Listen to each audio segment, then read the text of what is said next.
Well, we intensely needed a workbench and we decided to build one for ourselves.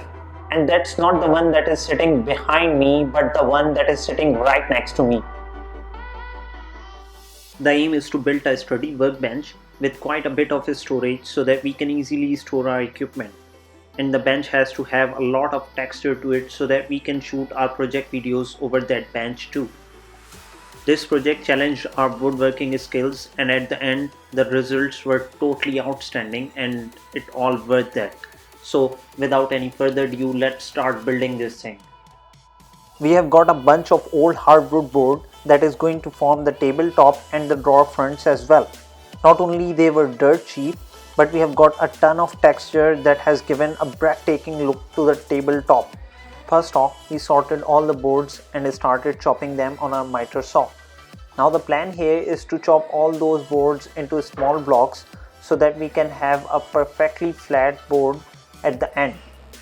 So all the boards were chopped into half and then we made a cut on one side of each board so that we can have a perfectly flushed edge to work with them on our table saw.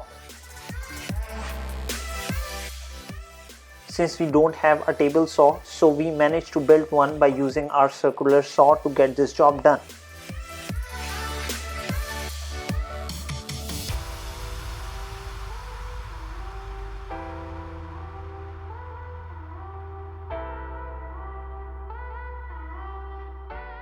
Once we are done chopping all the blocks, we sorted them according to their condition and sizes.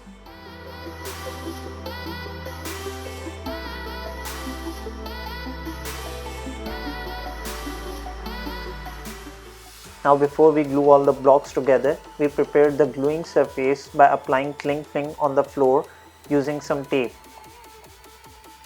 Now to glue all the blocks together, we are going to use 2-part epoxy, which will eventually help us to fill all the gaps and imperfection between the block that can't be done by using wood glue.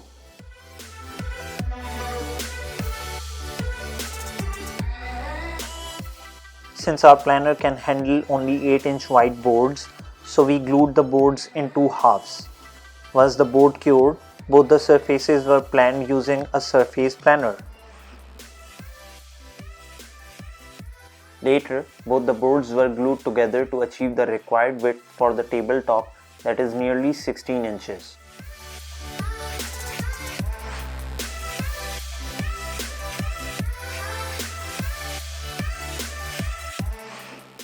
Now the tabletop is then sanded by using 30 grit, and we went up to 200 grit sandpaper to give the tabletop a smooth surface finish.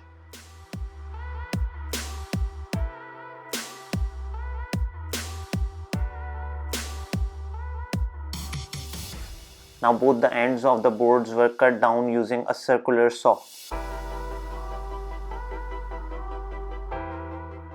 Well, it's time to give the tabletop its final look with a bunch of coat of wood varnish. The finish is just worth the hard work.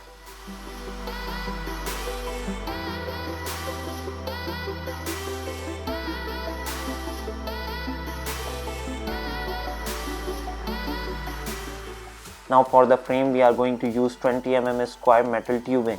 All the lengths were cut down on the miter saw using a metal cutting blade to make accurate cuts.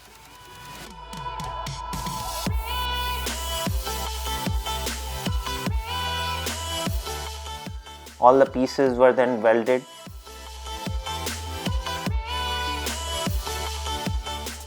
We applied the base coat of primer. We have also made some holes in the top frame, which will help us to mount the whole frame against the wall for the additional rigidity.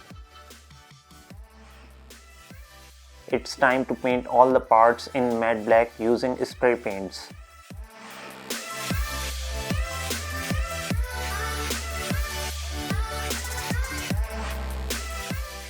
Once the paint cured, we assembled the frame, and it's just a matter of attaching the legs to the top support by using some Allen screws.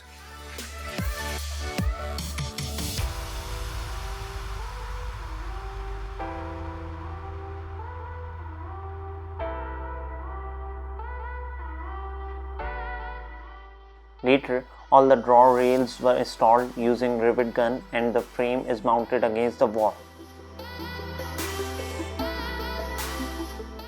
We have also mounted the tabletop using a couple of wood screws beneath it.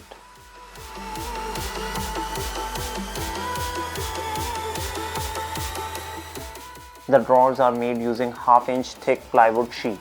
All the pieces were glued together to form the drawers.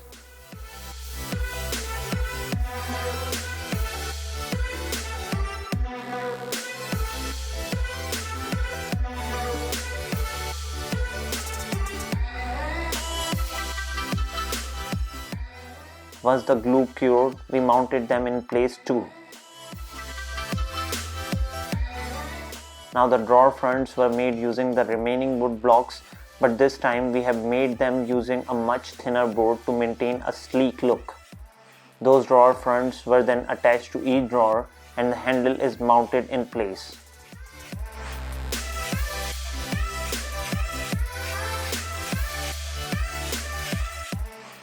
Now with that being done, we have a unique workbench to put up more and more DIY projects. So stay tuned for the upcoming videos.